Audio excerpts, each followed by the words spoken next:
ಅಂತಂದರೆ ಈ ಜೀವನ ತುಂಬಾ ಕ್ಷಣಿಕ, ಸಾವು ಆಕಸ್ಮಿಕ, ಯಾವ ಟೈಮಲ್ಲಿ ಹೇಗೆ ಬರುತ್ತೆ ಅಂತ ಹೇಳಲಿಕ್ಕೆ ಬರಲ್ಲ. ಹಾಗಾಗಿ ಜನತೆ ಹತ್ರ, ನಮ್ಮ ದೇಶ ಅಂತಲ್ಲ ಇಡೀ ಪ್ರಪಂಚದವರ ಹತ್ರ ಕೂಡ ನಾವು ರಿಕ್ವೆಸ್ಟ್ ಏನಂದರೆ, ಕ್ಷಣಿಕವಾಗಿರೋ ಜೀವನದಲ್ಲಿ ಯಾರ ಮೇಲೂ ದ್ವೇಷ ಸಾಧಿಸ್ದೆ, ಈ ಕ್ಷಣ ಇರುತ್ತೆ ಈ ಬದುಕು. ಈಗಷ್ಟೇ ನಾವು ಕ್ಯಾಂಡ್ಲು ಕೂಡ ಹಚ್ತಾ ಇದ್ದೀವಿ, ಬೆಳಗ್ಗೆ ಏನಾಗುತ್ತೆ ಅಂತ ಗೊತ್ತಿಲ್ಲ. ಹಾಗಾಗಿ ಯಾರ ಮೇಲೂ ದ್ವೇಷ ಅಸೂಯೆ ಏನೂ ಇಟ್ಕೊಳ್ಳದೆ ನಗನಗ್ತಾ ಇರೋವರೆಗೂ ನಮ್ಮ ಕೈಲಿ ಏನಾಗುತ್ತೆ ಅದೊಂದಷ್ಟು ಒಂದು ಒಳ್ಳೆ ಕೆಲಸಗಳನ್ನ, ಒಳ್ಳೆ ಮಾತುಗಳನ್ನು, ಒಂದು ಒಳ್ಳೆ ಉಪದೇಶಗಳನ್ನ ಕೊಡ್ತಾ ಎಲ್ಲರ ಜೊತೆಲೂ ನಗ್ನಾಗ್ತಾರಣ ಅಂತ ಹೇಳಕ್ಕೆ ಇಷ್ಟಪಡ್ತೀನಿ.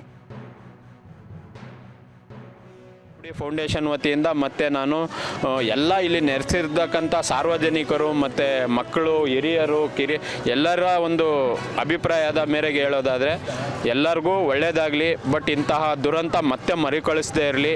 ಯಾವ ಪಾಪಿಗೂ ಯಾವ ಶತ್ರುಗೂ ಇಂಥ ಸಾವು ಬರೋದು ಬೇಡ. ಅತ್ಯಂತ ನೋವು, ವಿಷಾದವಾಗುತ್ತೆ.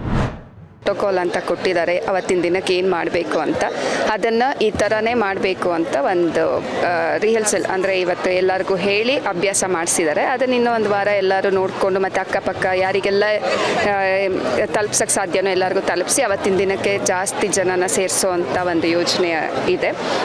ಮಾಡ್ತಿರೋರು must and should join. This yoga is for Yoga Day, International Yoga Day on 21 June.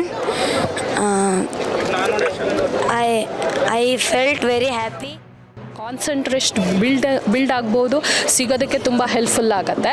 ಹಾಗೆ ತಾಡಾಸನ ಮಾಡೋದ್ರಿಂದ ಏನಾಗಬಹುದು, ತಾಡಾಸನ ನಮ್ಮ ಬೆಳವಣಿಗೆಯನ್ನು ಉತ್ತಮಗೊಳಿಸೋದಕ್ಕೆ ತುಂಬ ಉಪಯುಕ್ತವಾಗಿರುತ್ತೆ. ಹಾಗೆ ಕೂತ್ಕೊಂಡು ಮಾಡುವಂಥ ಆಸನ ಯಾವುದು, ಉಷ್ಟ್ರಾಸನ, ಏನು ಹೆಲ್ಪ್ಫುಲ್ ಮಾಡ್ಬೋದು ಲೇಡೀಸ್ಗೆ ಅಥವಾ ಗರ್ಲ್ಸ್ಗೆ. ಜಸ್ಟ್ ಪ್ರಾಬ್ಲಮ್ಸ್ ಇದ್ದರೆ ಅದನ್ನು ಸಾಲ್ವ್ ಮಾಡೋದಕ್ಕಾಗಲಿ ಅಥವಾ ಬ್ಯಾಕ್ ಪೇಯ್ನ್ ಕಮ್ಮಿ ಮಾಡೋದಕ್ಕಾಗಲಿ ತುಂಬ ಹೆಲ್ಪ್ಫುಲ್ ಆಗುತ್ತೆ.